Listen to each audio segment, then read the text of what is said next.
रावण कोई राक्षस नहीं था। रावण एक मानवीय अवस्था है।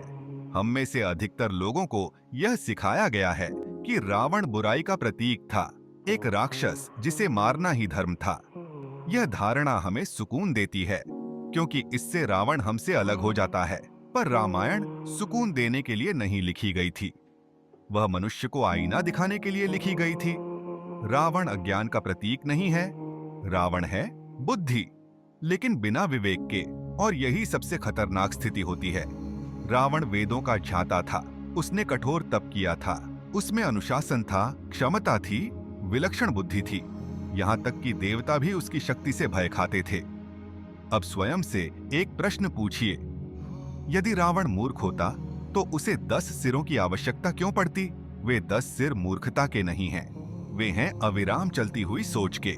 एक सिर इच्छा को उचित ठहराता है, एक सिर सत्ता को अधिकार बताता है, एक सिर शास्त्रों का सहारा लेता है, एक सिर नैतिकता की भाषा बोलता है, एक सिर परिस्थितियों को दोष देता है।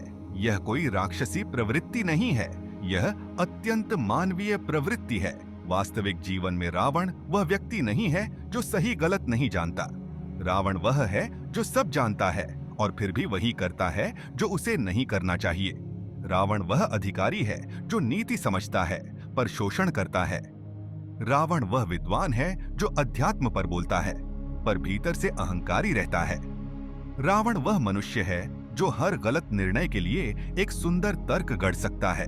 यही कारण है कि रावण खतरनाक है।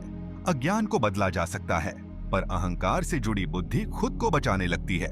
अब लंका को देखिए। लंका नरक नहीं है, लंका है संयम के बिना संपन्नता। वहां धन है, वहां वैभव है, वहां शक्ति है, वहां बुद्धि है। किसी चीज की कमी नहीं है सिवाय विनम्रता और आत्मसंयम के।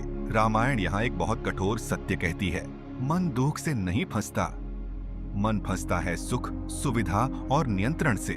रावण सीता को कष्ट नहीं देता, वह उसे समझाने का प्रयास करता है। वह कहता है, एक बार फिर सोचो, तुम इससे अधिक की अधिकारी हो। राम तुम्हें क्या दे सकता है? शक्ति को चुनो। यही स्वर अहंकार का होता है। वह चीखता नहीं, वह तर्क करता है। वह कहता है, व्यावहारिक बनो, यथार्थ को समझो। इतने में क्यों संतुष्ट रहना? सीमाएं तो कमजोरों के लिए होती हैं। रावण सीता को नष्ट नहीं करना चाहता, वह चाहता है कि मन अपनी जड़ भूल जाए।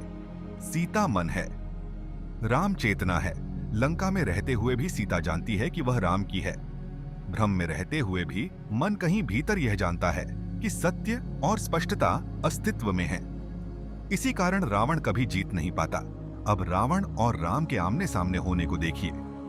यह अच्छाई बनाम बुराई नहीं है, यह है अहंकार बनाम जागरूकता। रावण के पास तर्क है, राम के पास मौन।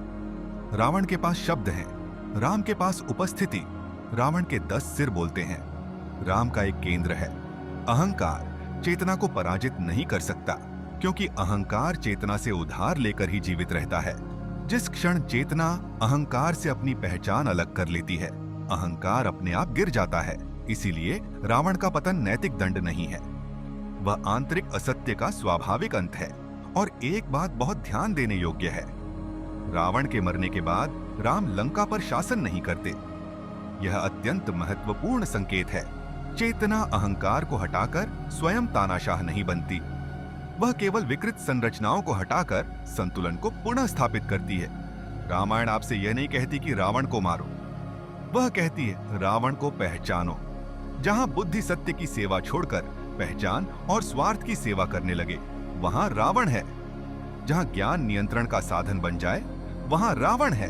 और अब सबसे असहज सत्य, रावण आध्यात्मिक होने से समाप्त नहीं होता, वह और अधिक परिष्कृत हो जाता है।